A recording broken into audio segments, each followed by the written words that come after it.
Welcome back to Freedom and Prosperity Radio, the weekly radio news magazine that we put together here at the Virginia Institute for Public Policy. You can find us online at tertiumquids.org. My name is Joe Thomas, and this is all about constitutionality.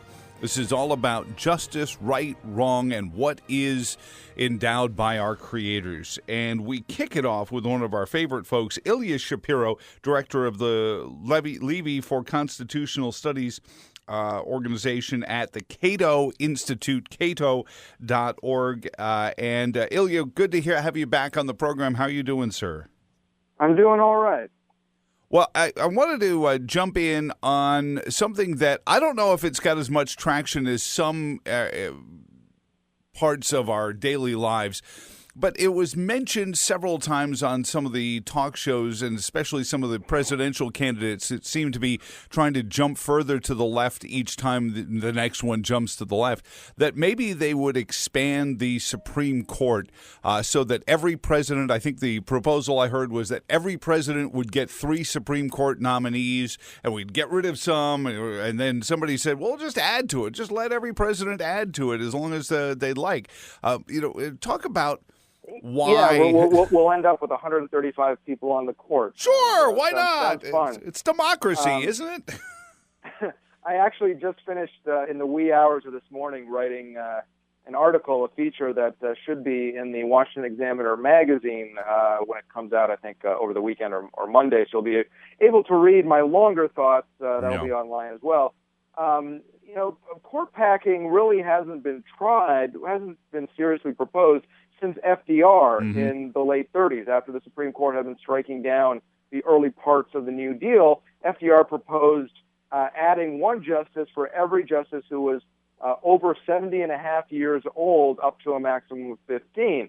Now, this was hugely unpopular. The Democrats had commanding supermajorities in both houses of Congress. FDR had just been reelected in 1936 with over 500 electoral votes. And yet this was hugely unpopular. It didn't end up getting a vote in Congress. The Chief Justice testified against it. The Vice President, Roosevelt's Vice President, was against it. And it led to significant losses for the Democrats in the 1938 midterms. Now, the myth is that Roosevelt nevertheless won, even though this court packing failed, because a key justice, also named Roberts at the time, Owen Roberts, flipped his vote on one key case in 1937, and the rest is history. The actual story is more complicated than that. He was already moving. He had already changed his mind before the plan was announced. But regardless, Roosevelt managed to pack the court just by natural cycling of the justices. Many retired and died. He ended up appointing 7 justices over the next 4 years.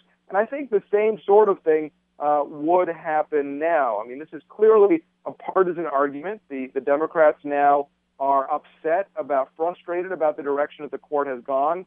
They're despairing at the future of the court under President Trump, and they want to shake things up. But something like this is clearly not going to be a bipartisan move, and indeed would set up a situation where each time the president of a new party takes over the White House, they would add 2 more justices to form a majority. Well, let me ask you this, and perhaps the only other time in history where the Supreme Court was this controversial was maybe Marbury versus Madison, where they actually kind of decided. Dred Scott in the Civil War was a. Oh yeah, that's true, Dred Scott. But it seems like the Democrats, first at the simplest level, are upset because Barack Obama didn't get to pick as many Supreme Court justices as they would have liked. As a matter of fact, after 8 years of Obama, we had as many justices as Trump's appointed in a couple of years. So okay, that happens. That comes around cyclically. But it also seems to remind me that the left loves the idea of legislating from the bench, that a ruling by a judge is better than legislation passed in a representative body, as many of these folks are concerned, because it seems like populism lives in our courtrooms, Ilya. Well, there's populism of both the left and the right, and certainly the left likes legislation. Look at Obamacare. Look at Dodd-Frank. There's lots of things that were passed under Obama and otherwise.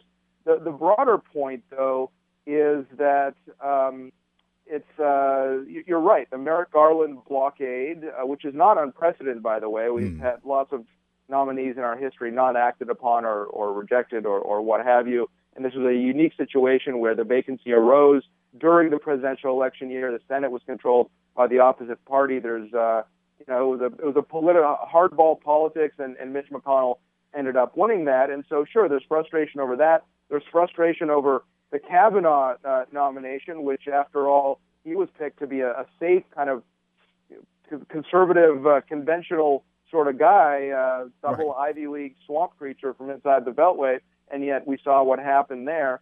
It's a real frustration that their project is not getting their way in the judiciary. And Obama, by the way, did succeed in transforming the lower courts. When Obama took office, only one of the federal circuit courts had a majority of Democratic appointees. When he left, 9 did. And so far, President Trump, despite his success of appointing lower court judges, has only managed to flip one of those circuits. And they decide 50,000 cases a year. The Supreme Court decides about 65. Right, and also those courts are where those cases will wind up getting to the Supreme Court in those cases. So it certainly, he has been very busy with the lower courts, but as you said, with Obama doing so many appointments, if you pick young enough justices, there's not going to be a lot of openings for a while in the lower courts.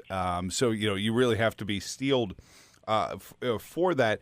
That said, is it still the case, and we've seen Kavanaugh in a couple of instances in puzzlement, but this is standard as far as I remember for the Supreme Court, is you'll always have a conservative judge that'll vote with the liberals at some point, or a liberal judge that'll vote with the conservatives at some point, often in the nuances of the presentation of some arcane piece of law, which is where the law lives. It's like these little, how did you present this? What was the case law you used to make your presentation? It's interesting to me to see, that you can't always predict how these justices are going to vote. Historically, that's definitely the case, and it's especially the case with Republican nominees. After all, Republican presidents won a lot of elections after FDR and Truman, and made a lot of appointments. But such lions of the left-wing bench, of the liberal progressive bench, if you will, like Earl Warren and William Brennan, John Paul Stevens, and up to and including David Souter, were all Republican appointees. In terms of Democratic appointees that sometimes went right, you really have to go back to Byron White, appointed in 1962, and who eventually would be replaced by Ruth Bader Ginsburg. So there's fewer misfires, in a sense, coming from Democratic presidents. And certainly senators like Sheldon Whitehouse likes to talk about the Roberts Five, like the conservatives or Republican appointees being a monolith.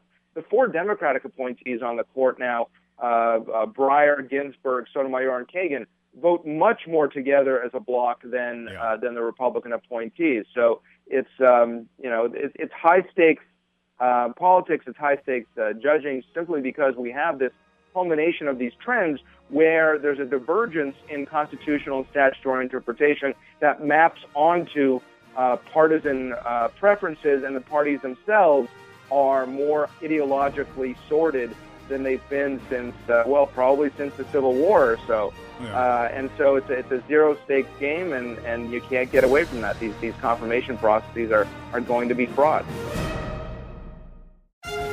Ilya, so it's been floated the idea of changing the construct of the Supreme Court to make it 4 Republicans, 4 Democrats, and then one publicly elected justice, to create a, quote, nonpartisan construct of it. I don't like that because it codifies the 2 political parties as a matter of constitutional law.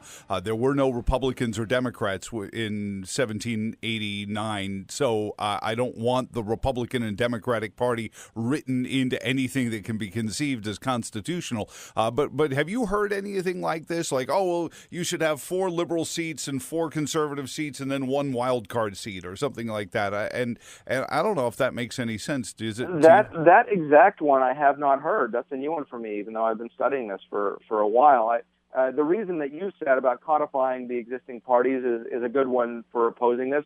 I also don't like electing judges, and so I'm very wary of having a Supreme Court justice as yet another political branch in addition to the others. This is meant that the courts are meant to be counter-majority checks. The one proposal that's somewhat similar to this, that's been floated by a couple of law professors and been picked up by Beto O'Rourke and Pete Buttigieg on the campaign trail, is that you have 5 justices nominated by Republicans, 5 by Democrats, and then the other 5, you're expanding to 15 now, the other 5 have to be unanimously approved by those so-called partisan justices, the 5 Republican appointees and the 5 Democrats. Wow. That's that's creative. I mean, that would never happen. It's kind of pie in the sky, but takes a frat house at the end of the day, as you said, the normal cycling of the election results and the ages, that's what gives the court normal churn. I think in a couple of years we'll forget all about this court packing.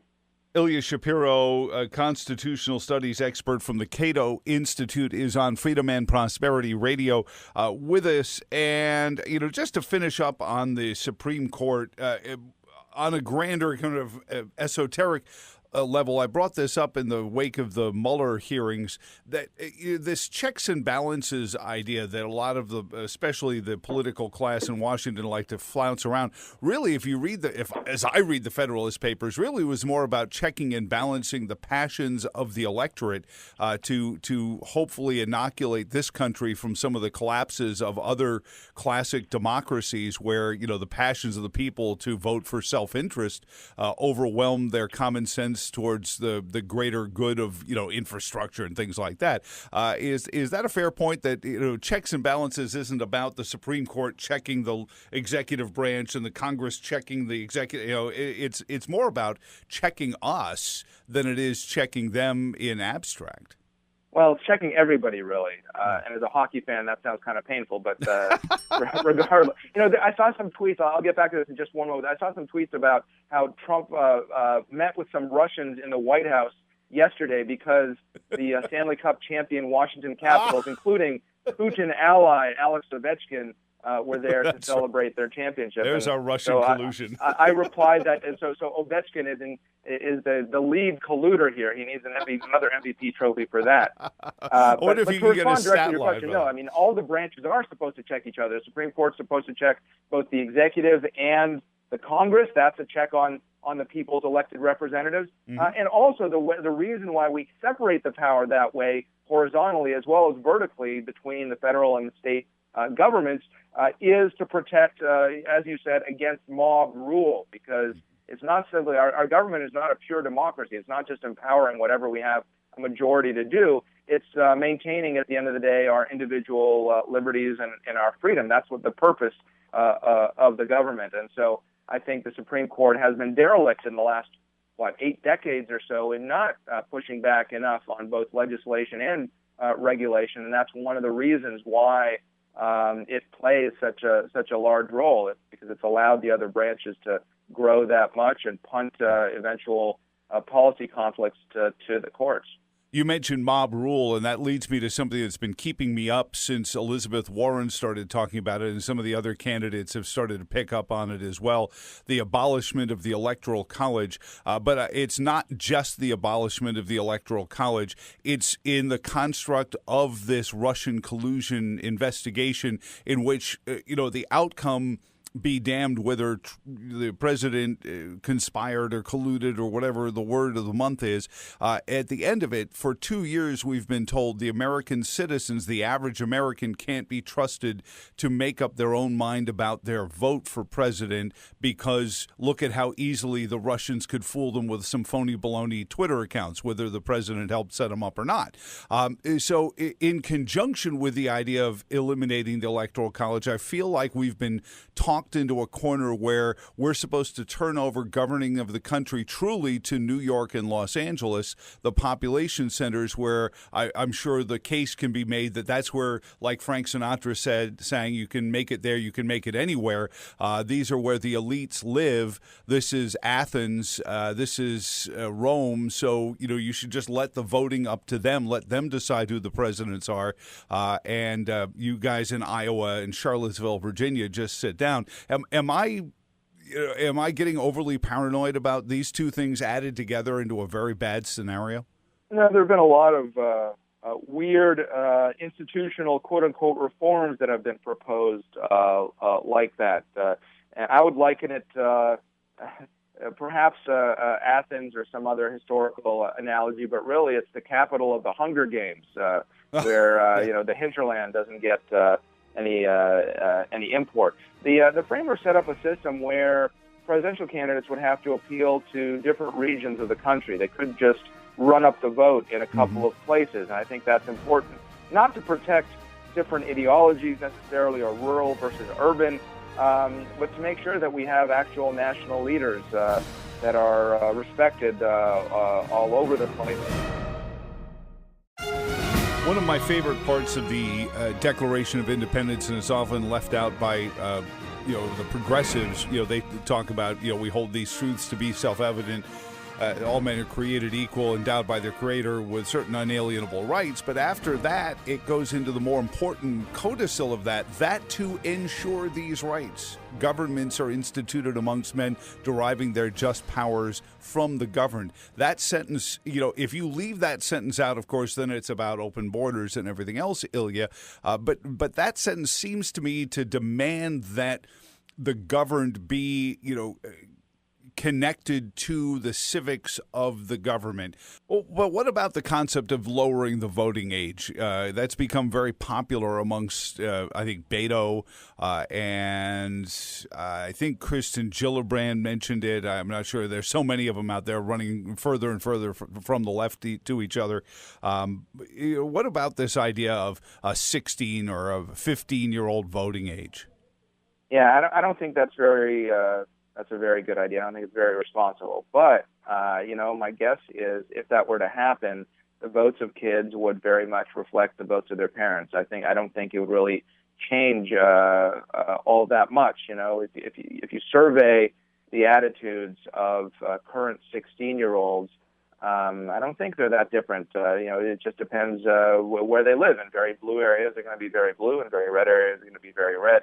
But again, at the end of the day, it's sort of incentivizes further mob rule or less educated, less informed voting, and that's probably not a good thing. I think the framers would have been wary of that.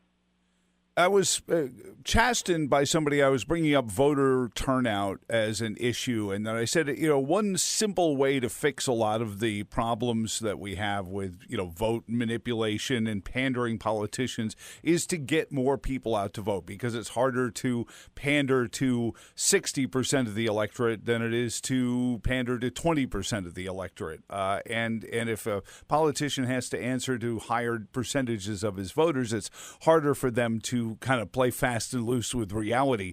And I was chastened saying, well, some of those numbers are skewed because people don't come off the voter rolls, and thus the subject of, a national database for voting rolls so that we can see who is, who isn't supposed to be on the voter rolls.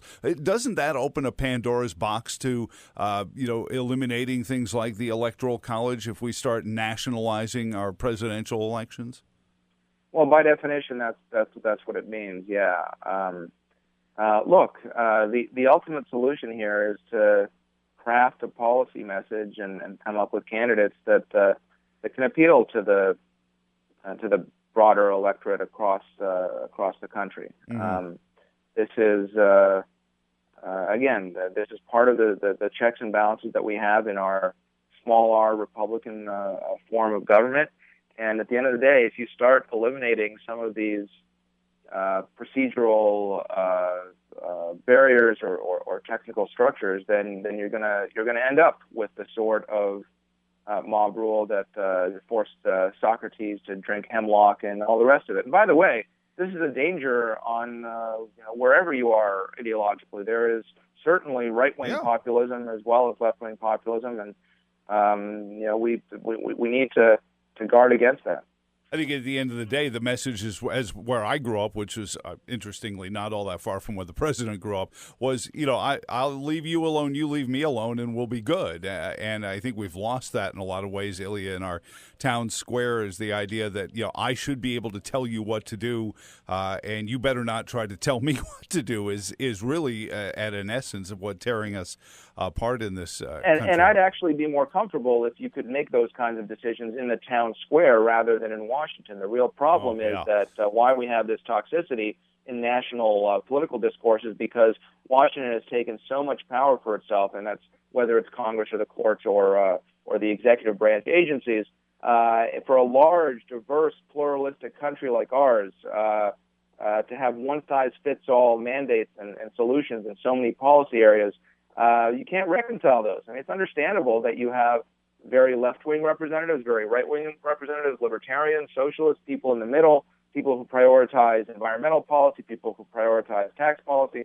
But, they're not going to agree on very much, and that's why ultimately we have this paralysis and why people literally hate each other and hold each other in contempt across the aisle. If you push down some of that decision-making, whether you call it federalism or, as Europeans or Catholics would call it, subsidiarity, pushing down decision-making to the most local level possible, that would diffuse all these tensions. And then, California could be California, and Texas can be Texas, and Charlottesville can be Charlottesville, and the national Congress the national government would decide truly national issues like national defense, actual interstate commerce, and the like. But people could go different ways where they live. If we could only write a document that lays all that out, Ilya, man. Here's people ask me, so what constitutional amendment would I favor? And I tell you what, I would add to every clause in the Constitution, and we mean it. I love it. Ilya Shapiro from the Cato Institute, cato.org. Thank you so much, sir. We always appreciate your visits to the program, and we'll talk to you again very soon. My pleasure. Take care.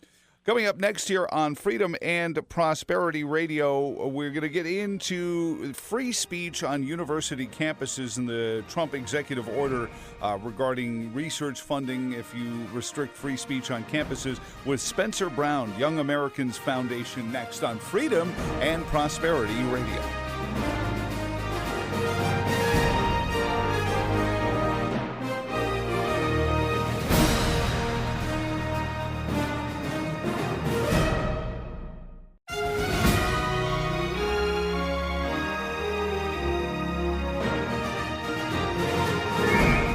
Welcome back to this week's edition of Freedom and Prosperity Radio. Promised the next guest would deal with the president's executive order for free speech on university campuses. And wouldn't you believe it, I find out that I actually know one of the people that helped craft this executive order as it was trying to be legislated at least 2 years ago. This started as legislation that got killed in committee as it went through in a couple of different instances. So the president picked it up as an executive order saying, listen, if you guys restrict free speech on your campuses, no more federal money for research, which of course doubles down the left's ability to call him the flat earth president, the science denier in chief, and you just fill in all the other names they can come up with. Some of them we can't share on the radio. Joining us now to talk about it is Spencer Brown from the Young Americans Foundation, YAF.org. Spencer, welcome back to Freedom and Prosperity Radio. How are you doing, sir? Hey, I'm doing great. It's great to be with you. Well, we have no such constrictions on our free speech. We didn't have to get permission to use the campus-approved free speech zone.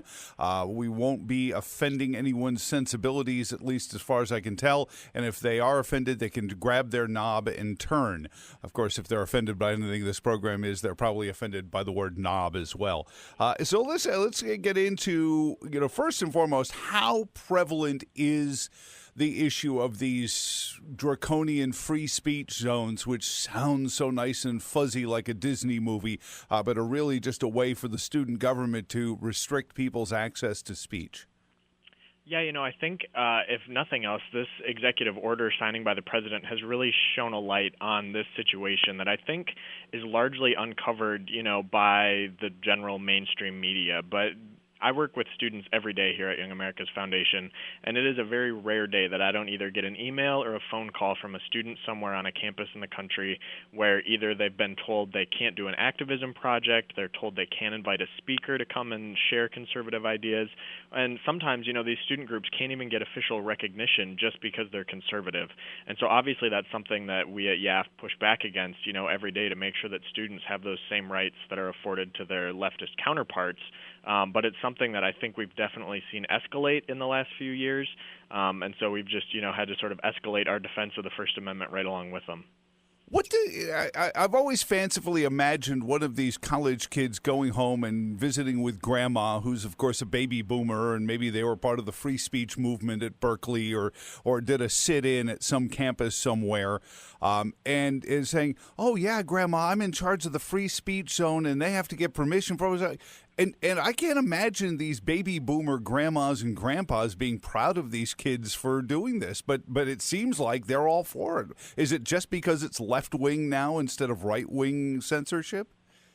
Well, I think the interesting thing is the way that the left has sort of crafted these social justice warriors through some of the classes they take, through these, safe spaces and free speech zones.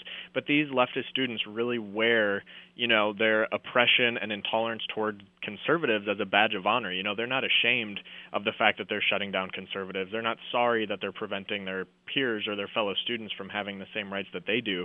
They see it as though, there's some sort of gladiator going in and making sure that the evil conservatives aren't given, the same free speech and free expression rights. And I think, that's the really damaging thing is these schools take, I think, a lot of students who might be, either on the fence or apathetic at the time they start college and just turn them into these social justice warriors whereby, the second or third year they've been so indoctrinated in the ways and the methods of the left that they just become these kind of unhinged people who can't handle any sort of opposing idea. That's why they need these safe spaces, is because when a conservative dares to even appear on campus, they'll have to go run for their playrooms with their bubbles and Play-Doh and puppies and whatever else you may have. Berkeley actually has therapy llamas for when conservatives come on sometimes. It's ridiculous. It's literally unbelievable, but I've seen it and it does exist. Therapy llamas. I'm just sorry. That's right. I believe it was a Young Americans Foundation event that had Alan West, and he was confronted by a young lady who is a social justice warrior. And I've been doing radio now 32 years, and over that time, though with no specific linguistics training or forensics training, I can tell when somebody has practiced a series of lines and are told this is what we want you to say and how we want you to say it, because as soon as you try to interject any sort of conversation to it, it throws them off and they circle right back. They repeat the same line over again, and then it triggers the next line, the next line.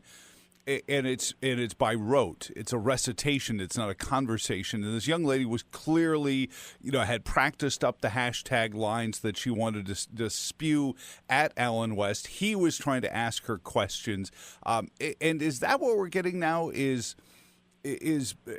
when I was a kid, we used to call it bumper sticker pulpitry. It's the ministry from the bumper sticker. Now it's hashtags. We're not having discussions. We're just throwing rhetoric around at each other. Well, I think one of the hashtags we see most often is hashtag resist, which, what does that even mean? It's become sort of a rallying cry for the left, resist President Trump, resist conservative policies, resist any sort of conservative presence that may be around you. But again, like you said, they've been so trained that resist is what they must do, that when a conservative, somebody like Alan West or a Ben Shapiro or Katie Pavlich that we have also out on campuses say, well, okay, so point to a specific example of why you need to resist me. And they obviously can't come up with anything. And that's sort of, I think, the larger damage that's done by the one-sided education that students get today is they never have to defend their ideas. They have every right to be a leftist and believe in socialism or something like that.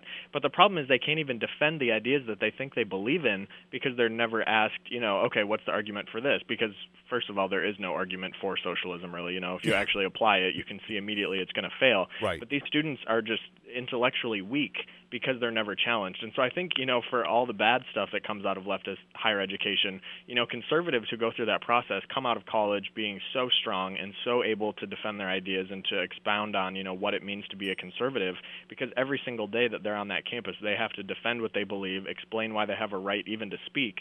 And so I think, education, for all its horrors right now, if you're a conservative, does actually give you a great education in how to defend our ideas. I know that statistically speaking, we keep seeing the stories about how we're falling behind the Japanese and the, I think we're behind the Czechoslovakian kids now, and we're just falling down the rankings of kids' intellectual ability. And college campuses are just, I don't know, a safe space for just passing through and leaving a bag of money at the door. Well, what's interesting about that is, in addition to our campus lecture program and our student conferences and things like that, Young America's Foundation also does a lot of original research to sort of peel back, what is actually going on these campuses. And one report that we release every year, and we just released the report for this academic year about a month ago, but it's called Comedy and Tragedy.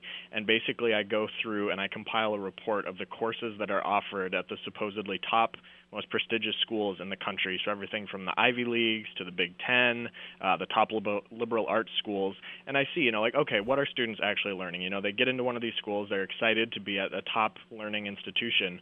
But then when you look at the courses that are being offered, you realize that it's not an education anymore. I mean, some of the more absurd ones, it's just all basically poisoned by this leftist idea of intersectionality and this victim Olympics that they have. But they have courses on, for example, Latinx sexual dissidence and guerrilla translation. They have courses on queering God and queering the Bible. They have there's a story out right now where the professor who teaches a political ideologies course removed every reference from the curriculum to white men and their ideas. And so it's just not an education anymore. It's just all one-sided. And so, like I said, it makes you intellectually weak. And so I think that's probably why American students are falling behind. So what is the fix to it? And I know, and I'm not sure if you were. I know a lot of the folks from Young Americans Foundation were there at the executive order signing with the president. And I haven't heard, which is interesting, I guess, in the cacophony of the Mueller investigation conclusion, this has been kind of drowned out, but I haven't heard the hue and cry from the universities yet on this. But and if you were there, I'd love to get your impressions of the Oval Office and of the president.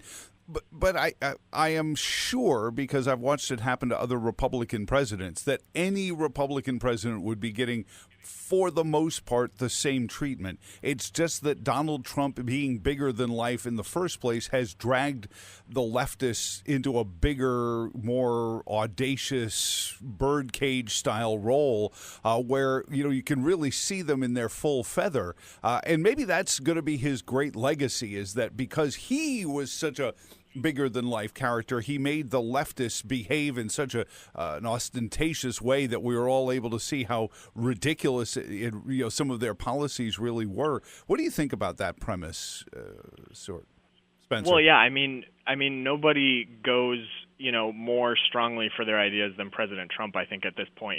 He is unafraid, mostly because he's been through it for so long now, but he is unafraid of criticism. He is unafraid of whatever crazy theories, as we see for the last 2 years, with the Mueller investigation.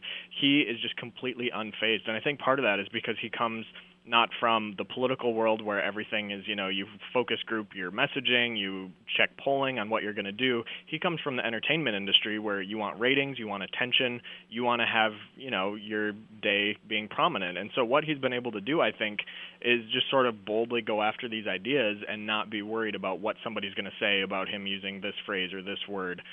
He's very, I think it's his strength, but I think, unpolitically polished, if that makes sense. Yeah, no, absolutely. And so I think he really is exposing the left for these people who are constantly, whether it's on campuses or in Congress, they always say we want a dialogue, we want to sit down and talk about this. And as we saw even during the government shutdown and negotiations over the wall and everything else, if they're not there, in good faith, he's not going to sit there because it's a good photo op to have leaders sitting at a table. He just walks out and says, if you're not here to bargain, then what am I doing here? And so I think he has sort of exposed the left for being all talk, not very much action. And I think that's a benefit. When it comes to this executive order, he recognizes rightly that campuses should be the venues where speech is most unfettered, and our government shouldn't be funding institutions that actively undermine First Amendment rights. And so I think you're right that this unfortunately got kind of overshadowed by the Mueller report coming out. Obviously good news, but I am hoping that this theme of protecting free speech continues, in the future. What do you think the impact, and we're visiting with Spencer Brown, spokesperson for the Young Americans Foundation, YAF.org, and a great group. If you can get them at an event, they do a great job. We've seen activists getting beat up. It's not even hypothetical now in this day and age of everyone's got a camera. I'm watching, just people handing out literature getting beat up, and it's like the 60s all over again. Are we just doomed to go through this cycle all the time? Is every 2 or 3 generations we forget what it was like 50 years ago, and we repeat the same mistakes? Why are we doing the same things over and over again? Well, I think interestingly to that point, one of the main organizations of the left back the last time, campuses were more like war zones than schools, was SDS. And what we've seen is after, basically fading away after back then, Young Americans for Freedom and Young America's Foundation sort of won the day back then. But now we see chapters of SDS popping up on campuses again, which is something that I was surprised to see as somebody who, younger, starting out in my career, had only read stories of what SDS was like on campuses, bombing academic buildings and things like that through the 60s and 70s. And then to all of a sudden come face-to-face with somebody proudly saying I'm an SDS was kind of shocking for me. So I think cyclically, the left is definitely recycling their tactics. But, you talked before about what's the solution to these problems that we have today. And I think, at Young America's Foundation, we are, because the schools won't do it, providing the alternative viewpoint. And so with our campus lectures that I mentioned before, we're bringing in people like Ben Shapiro, people like former Attorney General Jeff Sessions, people like Katie Pavlich and former Vice President Dick Cheney, and making sure that the conservative point of view is heard on these college campuses. And obviously we run into that same fierce opposition from the left. But what's different about Young America's Foundation is we have, the experience and the resources to push back and make sure that conservatives win. So whether that be successfully suing the University of California at Berkeley and winning that earlier this year, or suing smaller schools, sending demand letters to make sure that conservatives have equal rights on their campus and equal access. It takes a group like Young America's Foundation to make sure that these leftist schools and students and this whole system doesn't just completely destroy conservatives' existence on campus. Spencer, I know you went to Regent in Hampton Roads. It was I was hoping you had gone to Liberty because this past weekend, of course, the Sweet 16 was decided, and I happened to be driving through Lynchburg at about halftime of the Liberty Virginia Tech game, and there wasn't a soul out on the street as they were all. But I was conflicted. Several of our flagship stations carry Virginia Tech athletics, but I was really hoping, as a social arbiter, to force the mainstream media to cover Liberty University, because I know how much these publications like Sports Illustrated and the New Yorker and these either they do hardcore sports, ESPN, say, oh, we love the Cinderella. Not Jerry Falwell, no. But there are schools like Hillsdale, obviously. I remember, again, in a sporting milieu, there was an offensive lineman for one of the NFL teams that went to Hillsdale College. I was like, wow, Hillsdale College on Monday Night Football. I love it. But Liberty and some of these places where it isn't even ideological anymore, they're considered conservative, even if they just run the middle of the road. Are they going to grow in success over the state-run UVAs and Berkeley, where this idea of restricting speech has won the day, and because in a free market that would be what happens. A college that behaves badly starts losing admissions, and they start to fall down the wayside and start struggling to get students in it. Do you think that could ever happen? Well, I think in a few cases we've actually already seen stuff like that happen. I think a prime example that now that we've had a little bit of time to look at how the situation has progressed, we've really seen the negative result of these schools that don't support free speech or equality for all students, whether the university agrees with their viewpoint or not, is at Mizzou. That school was embroiled in the craziness of journalism professor running around on the quad, Melissa Click, saying, I need some muscle over here, trying to basically force out student journalists. And in the wake of that, we worked with the conservative students there just right as that was all going on to bring Ben Shapiro to campus. Now, I guess that would be almost 3 years ago. Yeah. And that sort of kicked off this current trajectory that Yaf and Ben Shapiro are on, bringing these, sort of sanity-restoring campus events to these crazy schools where everything just seems to have gone to pot. But what we see now is Mizzou has had to close several of their student dormitories. They've had to cut programs. They've had to lease campus buildings to outside groups because I think a lot of people saw that as a national story and realized, A, as a parent, I don't want my student to be at a school that's going to treat students like that. Yeah. And B, I think students see that and think, I want to go to school to learn to some extent. Obviously not everybody goes to school to get a great education, but most people go hoping that they'll learn something. And so, schools like that definitely I think suffer the consequence in some way. But I think, for the left's part, they've stopped at nothing to kind of drive out any alternative in this free education market to these secular state schools. But schools like Liberty and Regent and Hillsdale, I think, are really going to grow. And at Liberty and Regent, I know both have grown significantly, and Hillsdale's expanded its offerings as well. So I do think that the demand for that kind of actual education is going to continue to grow. And I think anything, if the Trump administration is looking to continue supporting a well-rounded education, I know Education Secretary DeVos just announced a proposal for education freedom scholarships that allow states to set up these tax-deductible scholarship programs that allow students and their families to pursue the education that's right for them. And so things like that, are really where the Trump administration is coming to help students out wherever they are. I've never known a president that has been so directly in the world of, even to the point of a president saying the phrase, I'd love a world with no tariffs and no subsidies, and yet the libertarians hate him, but then, as you mentioned, these educational investment funds and to really work towards school choice. I've never known a president to even acknowledge school choice, and when pressed on it, they always dodge behind, it's a states' rights issue, and I don't want to get into it. But school choice, these sorts of things, putting the power back in the hands of the parent is so important because that's where I think 99% of the students are. Last question for you: is this? And I want to be careful because I don't want to make it seem like I'm saying you are doing it, Spencer, but I've seen in some of the local news that swirls around us, it's 5% of the population that gets 95% of the news coverage, whether it's people jumping up on furniture at city council meetings or hurling rhetoric or lighting tiki torches, and that the 95% of us, whether it be college students or the population in large, are just trying to get on with it. I talked to my daughter who's at Virginia Commonwealth University, and she's like, I don't have time for this. You know what my course load looks like? And I think that's where most students are. Do you find the same thing? I think students are largely apathetic about sort of the overarching conversation that's happening about, what their daily life is. For them, it's get up, go to your 8 a.m. class, make some ramen noodles, go to your student campus work job, get your grades, and hopefully get out of there and start your career.